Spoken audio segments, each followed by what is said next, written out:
नमस्कार दोस्तों, स्वागत है आपका अपने YouTube channel Veeru Dwivedi education hub पर। उम्मीद करता हूं कि आप बेहतर होंगे। आपका परिवार पूर्ण रूप से स्वस्थ, खुशहाल और मस्त होगा डियर। सभी को वंदे मातरम, जय हिंद। जितने भी लोग चैनल पर पहली बार आए हैं, अगर वीडियो अच्छा लगे तो चैनल को सब्सक्राइब करें और वीडियो को लाइक और शेयर करना ना भूलें डियर। आज का ये जो टॉपिक है, ये जीके एंड जीएस का एक रामबाण प्रैक्टिस सेट है, जिसमें हम 30 महत्वपूर्ण प्रश्नों की चर्चा करेंगे डियर। तो आइए शुरू करते हैं। पहला प्रश्न कह रहा है, हिरोशिमा पर परमाणु बम गिराने वाला पायलट कौन था? Samuel Hahnemann, doctor Felix Hoffmann, William फिरकी या बैटेसन? तो जो ये हिरोशिमा है, ये जापान का एक शहर है और इस पर जो है 9 अगस्त के दिन जो है संयुक्त राज्य अमेरिका ने जो है लिटिल बम नाम का एक परमाणु बम अटैक कर दिया था डियर। और जो गिराने वाला पायलट था उसका नाम था विलियम फिरकी। सी ऑप्शन एकदम करेक्ट है, नोट कर लीजिएगा। हिरोशिमा पर जो परमाणु बम गिराने वाला पायलट था उसका नाम विलियम फिरकी था डियर। आइए चलते हैं अपने अगले प्रश्न की ओर।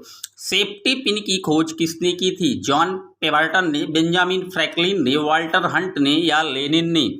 तो डियर, जो सेफ्टी पिन होता है इसकी जो खोज है, इन्वेंशन है, वो वाल्टर हंट महोदय ने की थी। सी ऑप्शन एकदम करेक्ट है।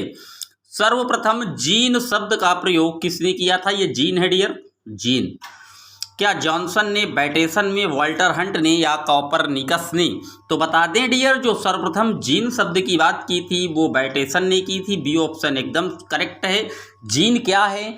तो जीन एक आनुवंशिकता की क्या इकाई है जो कि हेरिडिटी ऑर्गन को एक से दूसरे अपने समस्त परिवार के मेंबरों में क्या ट्रांसफ़र करती है, यानी कि जो माता पिता के गुण हैं वो अपने बच्चों में जो पहुंचते हैं वो इसी जीन के द्वारा पहुंचते हैं, जिसे हम आनुवंशिकी कहते हैं डियर। आनुवंशिकी का जो मेन उद्देश्य है वो जीन का ही होता है।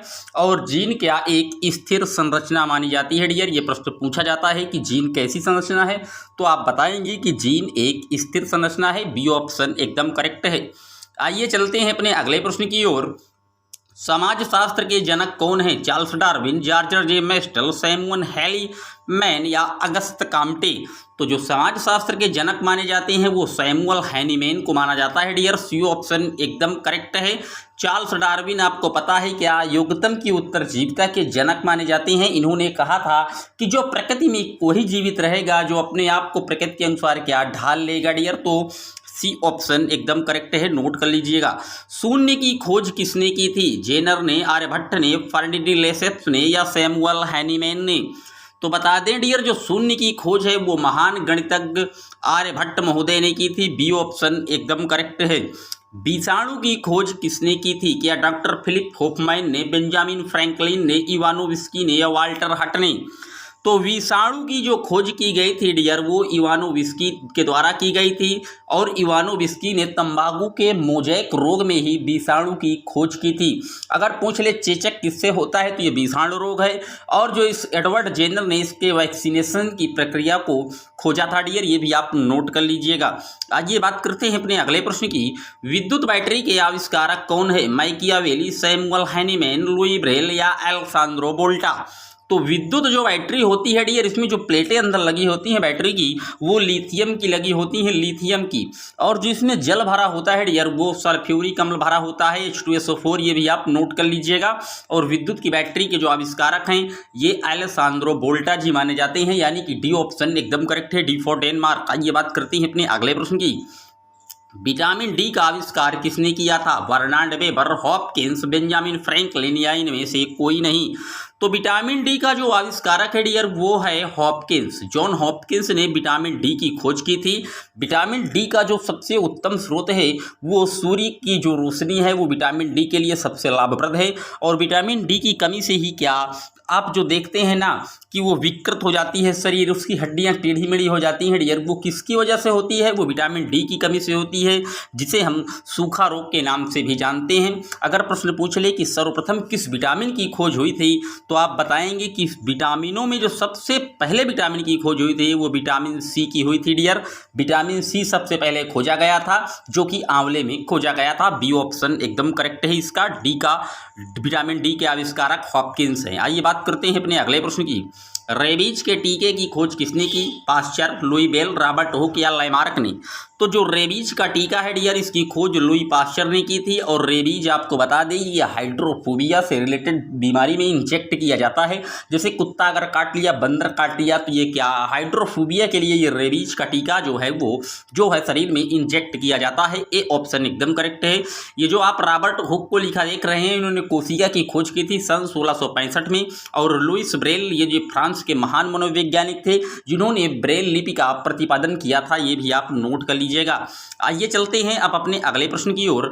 राजनीति विज्ञान के जनक कहलाते हैं माइकियावेली, बेंजामिन फ्रैंकलिन, मुस्तफा कमाल पाशा या लैमार्क? तो राजनीति विज्ञान की अगर जनक की बात आए डियर तो माइकियावेली को कहा जाता है। और अगर पूछ ले कि भारत का माइकियावेली किसे कहा जाता है या राजनीति विज्ञान का माइकियावेली किसे कहा जाता है, तो आप बताएंगे चाणक्य को राजनीति विज्ञान का माइकियावेली कहा जाता है। ये भी आप नोट कर लीजिएगा। आइए चलते हैं अपने अगले प्रश्न की ओर। रडार का आविष्कार किसने किया था? टेलर एवं यंग ने, विलियम रंजन ने, बेंजामिन फ्रैंकलिन ने या रॉबर्ट वाटसन ने? तो जियर जो रडार सिस्टम है ये रॉबर्ट वाटसन की देन है। डी ऑप्शन एकदम करेक्ट है। यूरेनियम की खोज किसने की थी? क्या मार्टिन हैरिस कलप्रोथ ने, अल्बर्ट आइंस्टाइन ने, बेंजामिन फ्रैंकलिन ने या इवानो स्की ने? तो यूरेनियम आपको पता ही है क्या, ये परमाणु रिएक्टर यानी कि परमाणु बम बनाने में इसका प्रयोग किया जाता है। और यूरेनियम का सबसे अत्यधिक भंडार अगर देखा जाए तो ऑस्ट्रेलिया में पाया जाता है। लेकिन अगर विश्व की बात आए तो सबसे ज़्यादा यूरेनियम को जो भंडार है वो कजाकिस्तान में पाए जाते हैं डियर। तो यूरेनियम की खोज मार्टिन हैरिस कलप्रोथ महोदय ने की थी। ए ऑप्शन एकदम करेक्ट है। इसका सूत्र यूरेनियम का U-235 होता है। ये भी आप नोट कर लीजिएगा। आइए बात करते हैं अपने अगले प्रश्न की। मोबाइल फोन के पिता कहलाते हैं Alfred Nobel, Martin Cooper, John Pemberton या जेनर?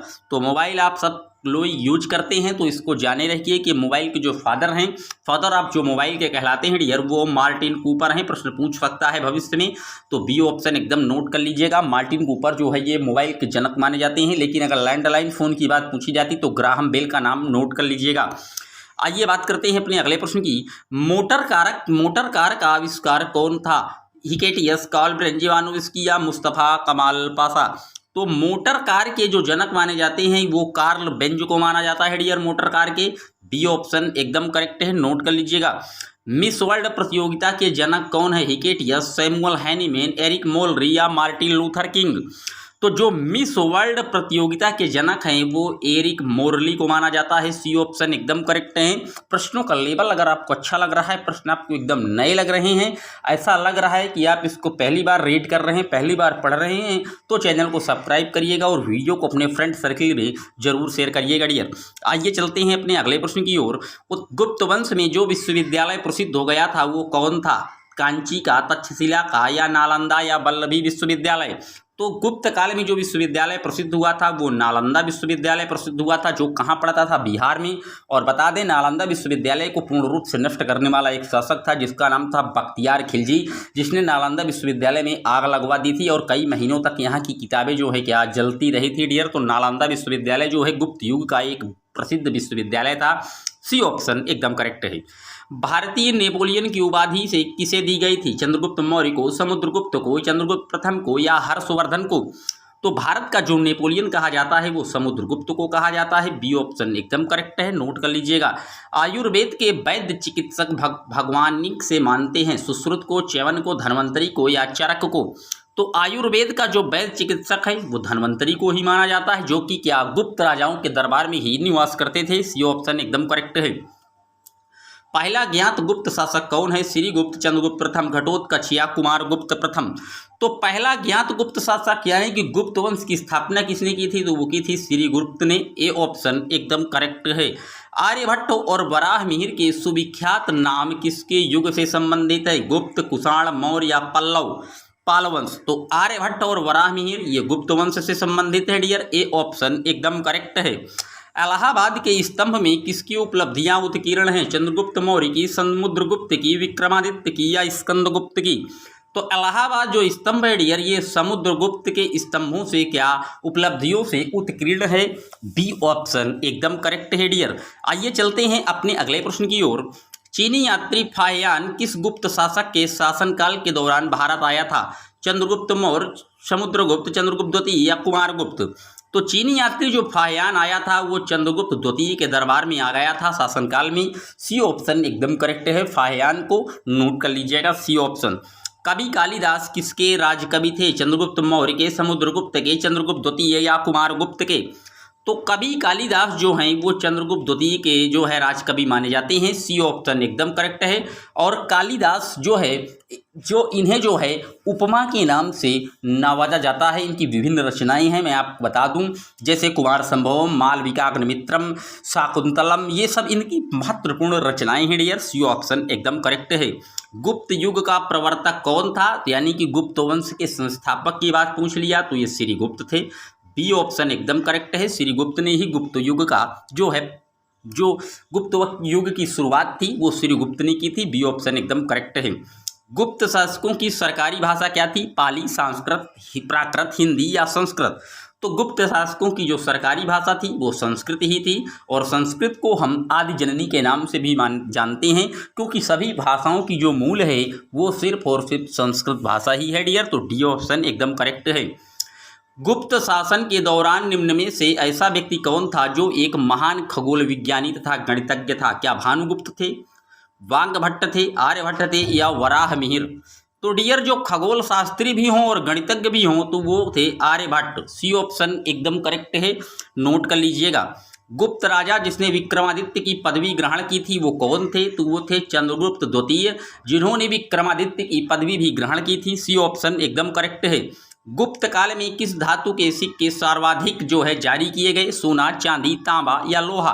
तो गुप्त काल में जो है सोने के सिक्के सबसे ज़्यादा जारी किए गए, और जो है समुद्रगुप्त को बीड़ा बजाते हुए सोने के सिक्कों में भी कई बार देखा गया है, यानी कि वो बीड़े के भी जो क्या वादक भी थे, ये भी आप नोट कर लीजिएगा। आइए बात करते हैं अपने अगले प्रश्न की।